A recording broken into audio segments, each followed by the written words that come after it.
And look at all these beautiful, wonderful cervix havers. Or should we say, owners of vaginas? Yeah. Nah, we don't like they words, do we? Or menstruators or anything else. No, we are women. Women will do, thank you very much. And women don't have a penis. It's just as simple as that. So I'm going to read this letter. This letter was published in 2017. And it's a letter to the women who called me TERF. You will find it on Fair Play for Women's website. They found it on Mumsnet and thought it was absolutely fantastic and asked the writer of the letter if they could publish it. So it's called Remember Me. To the women who shrieked at me that I am a bigot, a TERF, a hateful transphobe for defending women's rights, 10 or 15 years from now, I ask you to remember me. Remember me when you have your first baby and you're referred to throughout your pregnancy as a birthing individual, a pregnant person, and it makes you feel kind of dehumanised, but you wish they'd just call you a woman, a mother, because that's what you are, but they're not allowed because it's illegal to say only women, pregnant women can give birth. Remember me when you give birth and you feel vulnerable and exposed and you really want a woman beside you who understands what you're going through, and instead your midwife is a 6-foot man with stubble and a dress, and you know he isn't a woman, but you're not allowed to object. Even when you need to be examined, you just want a woman to do it, but you know you can't say anything because that would be hate speech, even though your body is screaming no. Remember me when your elderly mother who has lost her mind to dementia goes into a care home and is told that her carer, Susan, is a woman because you ask that she only be cared for by women. And even in her adult state of mind, she knows Susan is a man. You know Susan is a man, but you cannot object. She has to allow Susan to perform her intimate care because to object would be hate speech. Remember me when your daughter comes home from school crying, the daughter who has spent her last 5 years training to be the best athlete in her school, her class, her school, her district. She's crying because Lucas in her class, one of the fastest boys, has decided he identifies as female for now and so is allowed to run in her race. And she knows it doesn't matter how hard she trains, he will always beat her. She can only ever hope for silver medal now or bronze if there is another Lucas.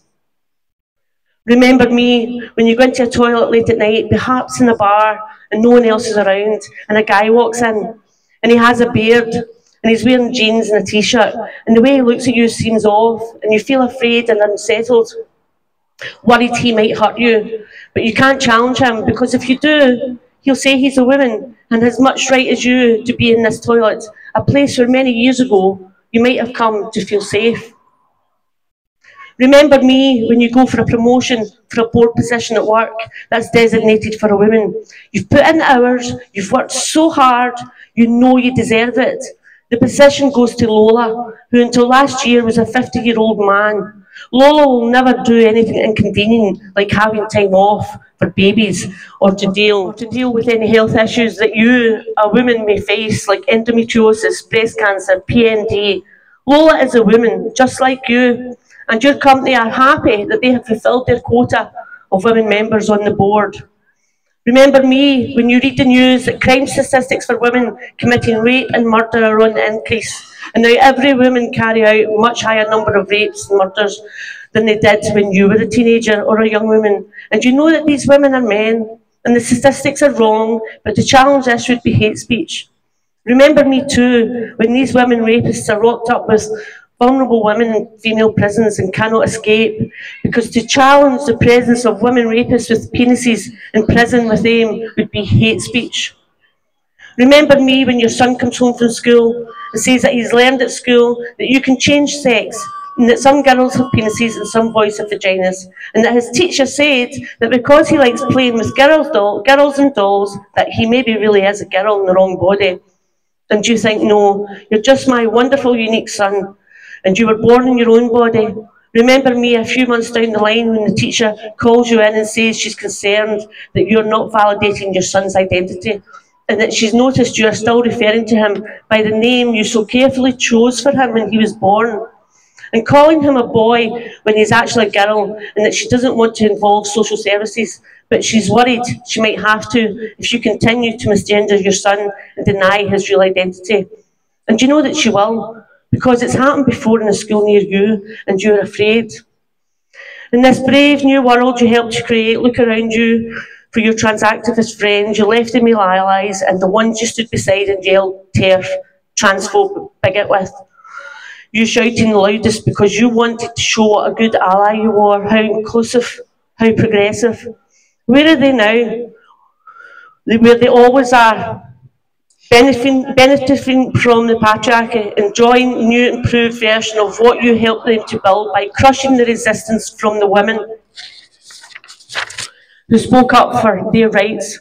This has all cost them nothing. It has made the world a better, easier place for men. It has caused you and your sisters who campaigned with them for virtue cookies everything. And me, I'll be where I've always been, fighting for your rights, fighting to undo the damage. I'll have your back, as I have always done. Bye, CR.